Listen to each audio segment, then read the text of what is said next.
Alright, in this video we'll take a look at some proofs using similar triangles.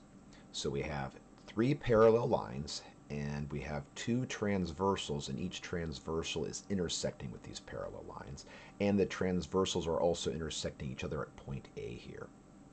So let's start off by marking up what we know. We know that if a transversal intersects parallel lines, that the corresponding angles are all going to be congruent. So we'll just call angle A here as our beginning angle, mark that once. So this angle B here will mark with two angles. Then angle D is corresponding to it with the parallel lines, and angle F is also corresponding to it. And then we'll mark this with 3 marks. This will also be 3 marks since the lines are parallel, transversals coming down, all these are corresponding angles, and corresponding angles are congruent. So there we have our triangles marked up now. Now we have to prove that line segment BD, which is not a side of a triangle, it's part of a side of a triangle, so that this, mark it a little bit closer, this part right here is, when compared to side AB, which is a side of a triangle, is equal to CE, which again is not a side of a triangle, to AC, which is a side of a triangle. So using our knowledge of similar triangles, since the triangle is, so you have triangle ABC is going to be similar to, because we only proven that we have corresponding angles are congruent. We don't know about actually no corresponding sides aren't congruent. We can see it here, but they are similar. So ABC is similar to triangle A, and then D corresponds with B, and E corresponds with C.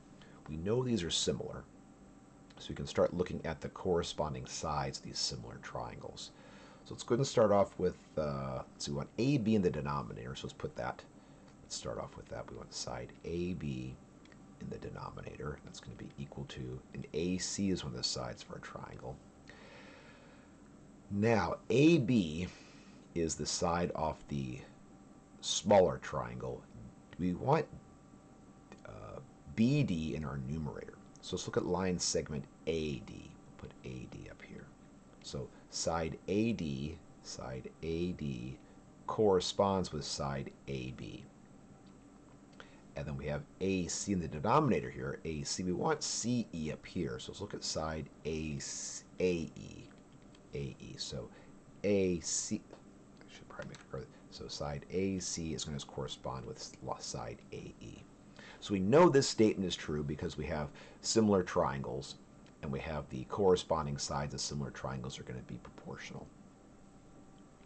Now we can manipulate line segment AD and AE by using substitution.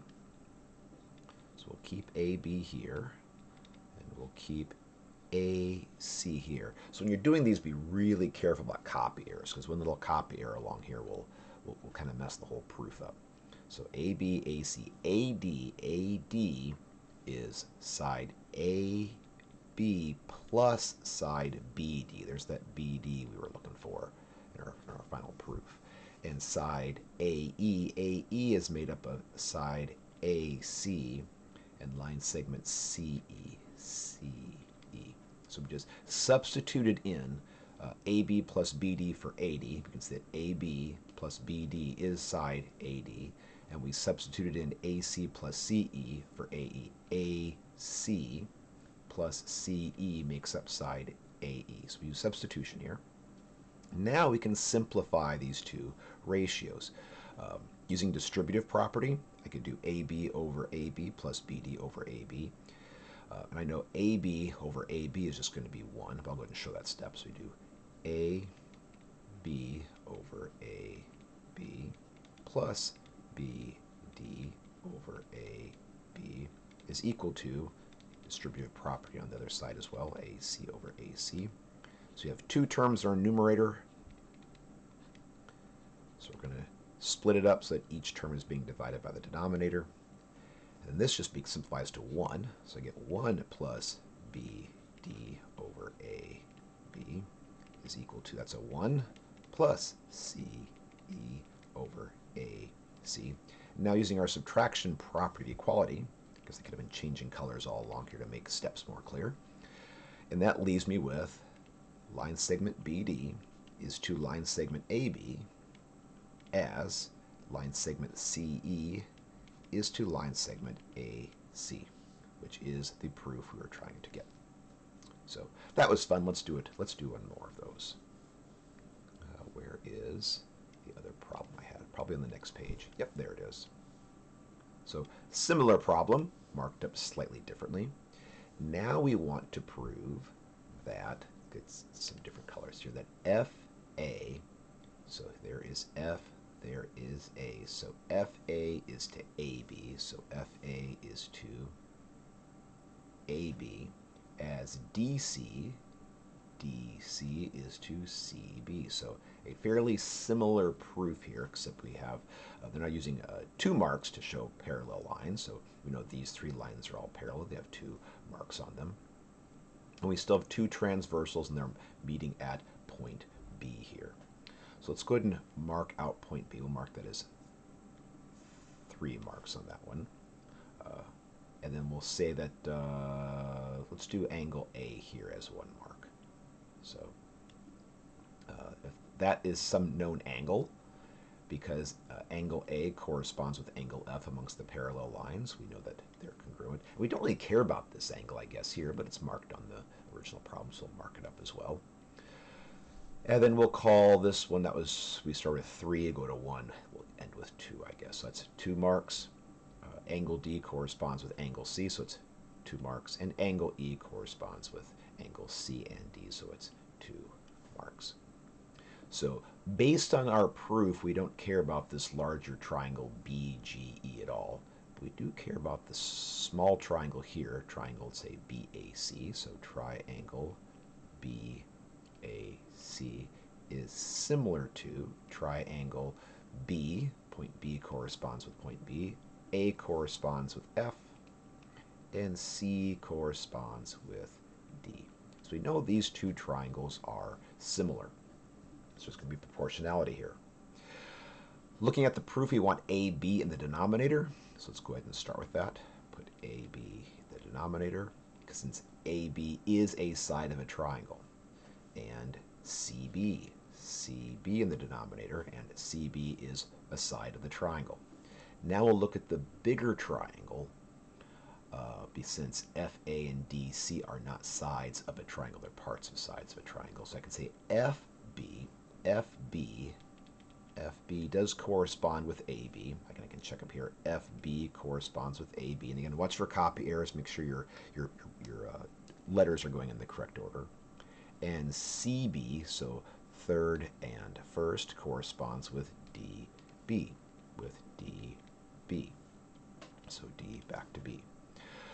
All right, so now we can break this up into multiple terms. We can start getting FA isolated. So we can say that FB is FA plus AB. So we get FA plus AB. We substituted FB with FA plus AB. Should probably leave some more room there so the steps are more clear. So we get FA plus AB, substituting that for FB, is to AB, is equal to, then DB is DC plus CB, DC plus CB over CB. Then we can use distributive property here again. So we have FA is to AB plus AB is to AB, and that's equal to DC to CB plus CB to CB. So I use substitution. Now I'm distributing the denominator to each numerator. Now I can clean up these fractions. Any non-zero number, any non-zero quantity divided by itself is 1. So I'm left with, need some more room. Scroll up a bit. That leads me to FA is to AB. That's going to be plus 1. That's going to be equivalent to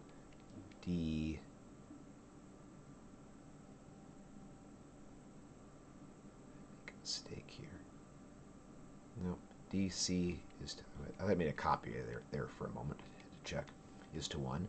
Now I can subtract those pesky 1s away. So subtract 1 from this side, or if you rather, you can add the opposite of 1. That makes some 0 pairs, and I'm left with FA is to AB as DC is to CB. So in doing proofs and you have line segments involved that are not sides of your similar triangles, look at the longer sides of the similar triangles and then work on breaking up into smaller parts using substitution like we did here. I hope you enjoyed that. Remember, keep going, keep growing. You can learn anything.